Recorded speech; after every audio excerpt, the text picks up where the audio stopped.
Welcome back to The Witchy Web We Weave. I'm Alex. I'm Laura. And today is the next part in the Futhark Friday rune set, and today is Kenaz, which is the K in Futhark. So that's kind of where we got Futhark. It was Fehu, Uruz, Thurisas, Anzus, Rido, Kenaz. Sorry. Good job. And this was a quick, like, kind of in the shower moment I had earlier this week, and I was like, I wonder if they called it the Futhark system, kind of like how we call our alphabetical system the ABCs, or if they just called it, like, runes or something. I wonder what they called it. I don't know if this is whatever.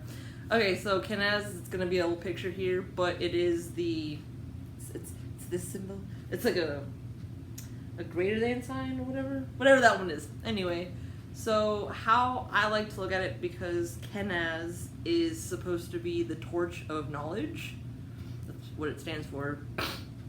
How I like to think of it as is, this is kind of more modern, I suppose, but the beam of a flashlight, when it cuts through the darkness, is kind of shaped like that, and that's kind of how your vision works. If you're not looking side to side, your vision kind of does this. So that to me kind of, in a more old school way, because they obviously didn't have flashlights back in the day, was kind of like your vision is kind of in that cone shape. And then, little fun fact, they call flashlights torches in other English-speaking countries. Like, yes. Yeah, so I was like, that's cute.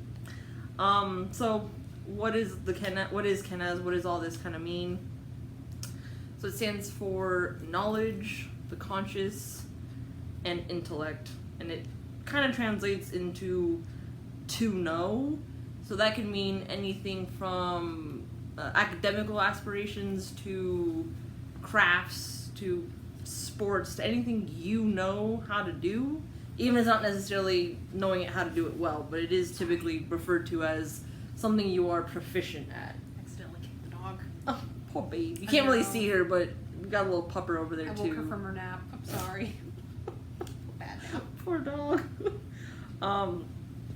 So one of the words that kind of comes from the root where Kenaz comes from is the cunning man, the cunning woman, the kind of lexiconal word for like what witch kind of came from. And fun note, there's gonna be a lot of like word history in this one, fortunately or unfortunately. Cunning as a descriptor used to mean again, someone that was knowledgeable, someone that was proficient in something, whether that was, herbs or medicines or other concoctions of that sort. And only when cunning became synonymous with witchery and kind of like black magic and things that people were frightened of, the word nowadays means to achieve something through, what was the word that I looked up? Through deceit or evasion. So I'm like, that's kind of... Like a trickster. Yeah. I'm like, that's kind of messed up. But again, the word lexicon literally changed from when witch was your local, like, herbalist to, the person you're trying to burn on the stake. That's kind of when the word went... Whoop. I always thought cunning, for me, didn't mean deceitful. It just meant you did what you did. You were smart. Yeah. You thought about it in an unconventional way. Like... I mean, I guess it could be you did it in a deceitful way, but I always thought cunning was you did it however you felt you had to do it. If that was good, bad, indifferent. That's just how I always... Whenever I read that word, that's just what I meant. Like, oh, they did it how they did it. Anyway. So, runes always kind of go back to their previous rune for the most part and talk about other runes in other parts. When I was talking about Thurisas, we were talking about how a more mundane way to look at it was literally the hammer, because it's also symbolic of Thor and Mjolnir. And this one, again, is like a torch, like literal fire, right? So, but this one also, when you're going back to Rido, the one we did last time, kind of is the illumination of your path. So you're on the path with Rido, and this is illuminating it. So... this is more about, like, being on the right path, I guess, or the path you're meant to be on, even if it's not the permanent path like we talked about last time. It's the path that you are on currently, also. So this can also be like lighting the way for something that's not necessarily that's not a bad thing, but it could be something where you were on one path for so long, and it was your way was lit, right? You know, you were going, the light's going, you're going, and then something happens. Like either the light goes out, or the path deviates, or something happens, but it's still lit, so it's not. I was just thinking of like slang lit, and I laughed. I'm sorry. This party's lit. Oh. I'm sorry. Sorry. This is what I have to deal with. Children have ruined words. No, I'm just thinking of parties. Anyway, so path lit. This is also to approach things with enthusiasm and to have inspiration. So again, kind of like that light bulb moment, you know, light again, not being in darkness, kind of stuff. Another kind of note that I liked about what I was reading in the last couple of days, kind of prepping for all this, was that it is a torch. So when you're really thinking of a torch, it is in essence a tame fire. It is a fire that humans kind of can move around. Fire is not supposed to be mobile. If you really tame. Yeah. I was saying tamed because like. Because I mean, tame normally indicates that you have domesticated or made it benign. Well, not and fire is not benign. Well, no. I was seeing again like tame because it was like fire back in the day was like from lightning. It was from something just violent almost. It was just like destructive, and then it took humanity kind of to tame it in a sense. Not that it's fully tamed. It can still burn down a forest if you're not careful. Harnessed. Yeah, that's where I was kind of harnessed. Yeah, kind of going with it. Maybe a little bit better. Yeah, connotation wise. Yeah, true.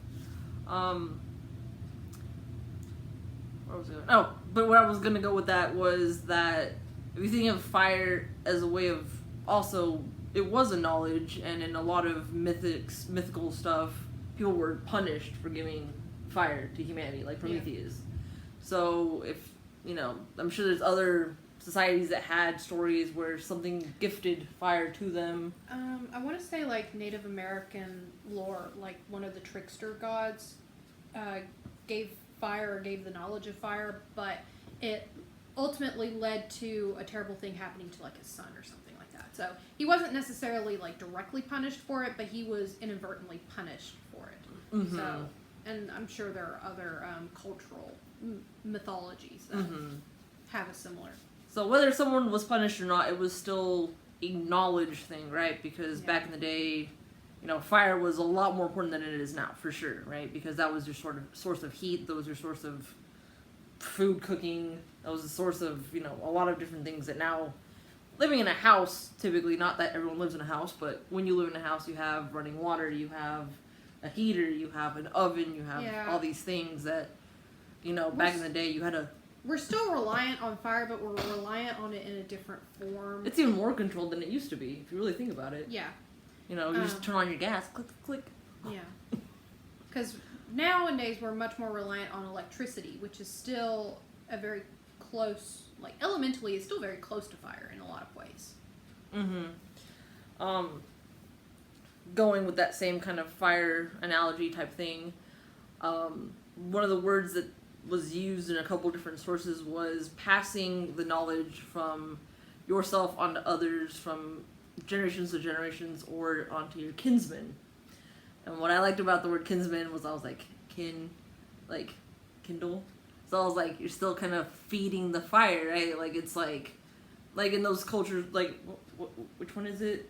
It's like the Flame of Bridget or something. It's something in Ireland or the UK, right? Celtic, where like a whole convent of nuns used to be priestesses for an old goddess that converted just so they could keep doing what they were doing, basically. So she became Saint Bridget. So, you know, they keep that fire going, you know, like that whole thing is a thing from generation to generation. It is a passing on of knowledge of things. Which kind of makes me wonder why they call the Kindle for Amazon. Side note, sorry. Because it's an illuminator. Reading Maybe. is knowledge. Knowledge, intellect. Intellect is considered to be an illuminator. Yeah, I could see that. I wonder if they were that deep with it, though. I have no idea. So kind of when you see Kenaz in a reading, or if you're working with the symbol, because some people use runes kind of on purpose, I guess. They're like, okay, I want to work with Kenaz in this situation. I'm not going to just pull one out and then whatever happens is what I work with. Versus most of the time, when I do anything with runes, I'm pulling it out kind of like if you're pulling a card out of a deck. I normally don't work specifically with something unless I'm really kind of looking to do so. It's not often, though. Kenaz is, again, knowledge and illumination. So if you are in the dark about something, if you want a more direct answer, if you feel someone is hiding something or being untruthful, Kenaz would be a really good rune to work with. Be cautious, because if you really don't want to know the truth, like, it's gonna basically blow your mind a little bit.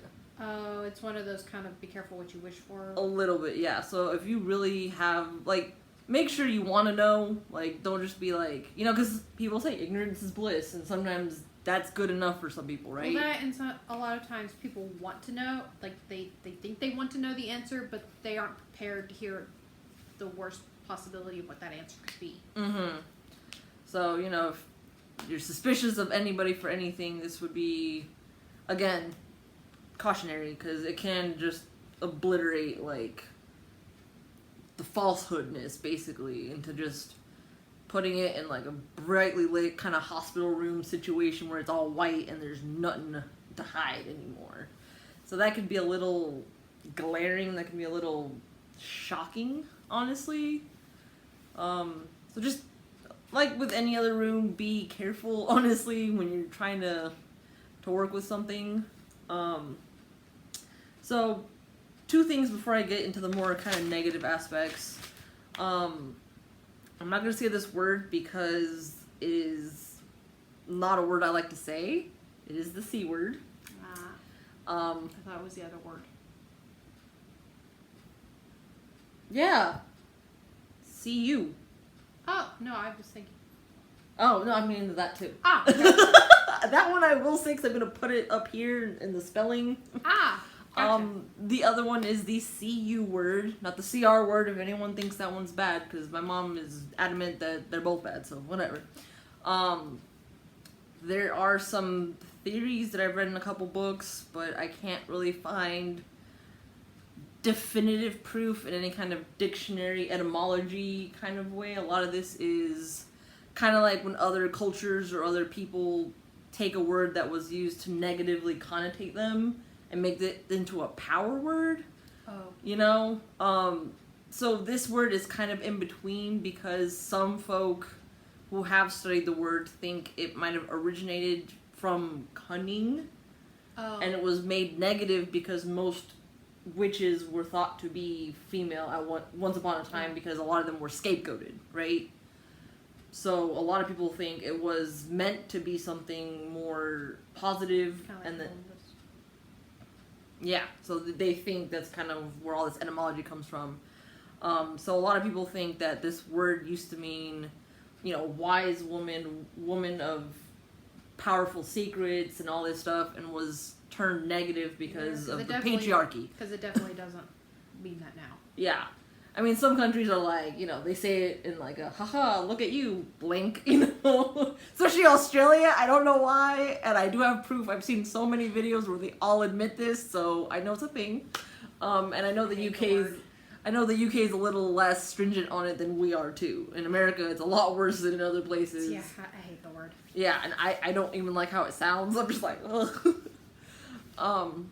But yeah, so that's one theory behind it. And like I said, if anyone can find proof of that, that'd be great, because the only proof I really found was like people kind of being like, oh, it's a woman thing, we should reclaim it for ourselves and not let men kind of do away with it. But that doesn't necessarily mean that there's evidence of it. Yeah, but then this other one was saying that etymologically speaking, like the root words were identical, and it just kind of went Oh. So they do think that there might have been some kind of... Like a fork in the road. Mm-hmm. So, again, I'm not 100% on it, but it is spelt the same. And there are other words with that root word that kind of involve lady things. So... Did I mention your foot or something? You know, the other word, and that's why I was thinking maybe this was accurate because of how this other word sounds. Yeah. And because they're both kind of, you know. So this other word, I'm going to pop it right here because the spelling, right? It is vulva. With the 2 dots over it. Yeah, like I said, inserted right here. Kind of like the Volvo, like the car brand. And that, again, is... like a wise woman, kind of like like a seer, kind of like a magical other being, but she was always a woman, so it was kind of like a high priestess or like a high kind of, or kind of like the Oracle of Delphi, where I think it was almost always women. Yeah. Like young maidens or something like that. So yeah, she was like, I don't know if there was like a male counterpart. It didn't come up in all my research like for this, so I'm not saying there wasn't. There probably was. But considering how close that resembles another word for lady parts, I was thinking maybe this other word had some kind of... Connection. It made sense that, you know, if there's other words that in other languages kind of flow together. Was it etymology connection? So that's kind of where I was like, maybe it's not totally bonkers to think this way. I don't know. You go figure, right? So... the more negative aspects of Kenaz are obviously things like ignorance, arrogance, lack of... So kind of going with Rito where you have a lack of path, lack of illumination, kind of just doing things willy-nilly in the dark. I mean, you know, it's kind of like... And on the ignorance part, a lot of people are like, well, if you're ignorant, typically you... Like, a lot of times you just didn't know beforehand. You're ignorant because... you know, you were either not brought up in that way or you didn't see evidence of it or something. But I feel this is more willful ignorance. Like, I feel like this is more like you can see what's going on and you choose to ignore it kind of stuff. So, again, it's illuminated. It is not kept in the dark from you. You just are refusing to acknowledge it, basically. You know. But, yeah, so that's kind of what this one means. And, yeah, pretty much. So sorry about all these little tangents and whatnot, but, yeah, it's one of those things. Sorry. You okay over there? Did we break you? Maybe a little bit from earlier. I'm not gonna lie, my brain is still like, lit. Oh, I'm sorry, folks. Maybe we should just end it here. Yeah, no, that's a good thing. Okay. Yeah, times happen. Okay. Thanks for sticking with us. We'll see you again in 2 weeks for another Futhark Friday. And that is Gebo. Oh, cool. Yeah. We'll talk about maybe why that symbol makes no sense in my brain. Fun. All right. Bye.